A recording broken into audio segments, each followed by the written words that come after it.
Sir திரைப்படம் கல்வியின் முக்கியத்துவத்தை மீண்டும் ஒருமுறை வலியுறுத்தும் ஒரு கால நாடகம். 80களின் புதுக்கோட்டை மாவட்டத்தில் உள்ள மாங்கொல்லை கிராமத்தை பின்னணியாக கொண்ட இந்த படம் கல்வியறிவு குறைவான சூழலில் தன் தந்தையின் பள்ளியை மேம்படுத்த வரும் ஞானம் என்ற ஆசிரியரின் போராட்டத்தைச் சொல்கிறது. பொதுவான தந்தை மகன் உறவு என்றாலும் இந்த படம் சமூக பிரச்சினைகளை முன்வைக்கிறது. ஆதிக்க சாதி, மூடநம்பிக்கைகள், கிராமப் பஞ்சாயத்து, போலீஸ் அதிகார துஷ்பிரயோகம் என பல பிரச்சினைகள் இதில் பேசப்படுகின்றன. குறிப்பாக சக்திவேல் என்ற வில்லன் தன் இழப்புகளுக்கு பழிவாங்கும் எண்ணத்தில் ஞானத்தை எதிர்க்கிறான். கல்வி உங்களை வறுமையிலிருந்து விடுவிக்கும் என்ற நம்பிக்கையை படம் வலியுறுத்துகிறது.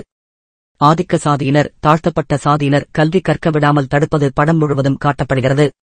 கதை நேரடியாகவும் எளிமையாகவும் உள்ளது. இருப்பினும் சில கதாபாத்திரங்கள் மற்றும் சம்பவங்கள் சற்று செயற்கையாகத் தெரிகின்றன. உதாரணமாக, அனைத்து மாணவர்களும் கல்வியை போற்றுவது, பள்ளித் தலைமையாசிரியர் சரவணன் மிகவும் உறுதியானவர் என்கிற காட்சிகள் சற்று மிகைப்படுத்தலாகத் தெரிகிறது. வெமல், சாயா தேவி, சரவணன் ஆகியோர் தங்கள் கதாபாத்திரங்களில் சிறப்பாக நடித்துள்ளனர். குறிப்பாக சிராஜ் வில்லனாக தன்னை நிரூபித்துள்ளார். படத்தொகுப்பு சீரற்றதாக இருந்தாலும் 80களின் காலகட்டத்தை நன்றாக படம் பிடித்துள்ளனர். பாடல்கள் சிலவற்றை தவிர்த்திருந்தால் படம் இன்னும் இறுக்கமாக இருந்திருக்கும். சார் திரைப்படம் கிராமப்புற இந்தியாவில் கல்வியின் முக்கியத்துவத்தை மீண்டும் ஒருமுறை நினைவுபடுத்துகிறது. இருப்பினும் சில கதைக்களங்கள் மற்றும் கதாபாத்திரங்கள் சற்று செயற்கையாகத் தெரிந்தாலும் பார்க்கலாம் என்ற அளவிற்கு உள்ளது.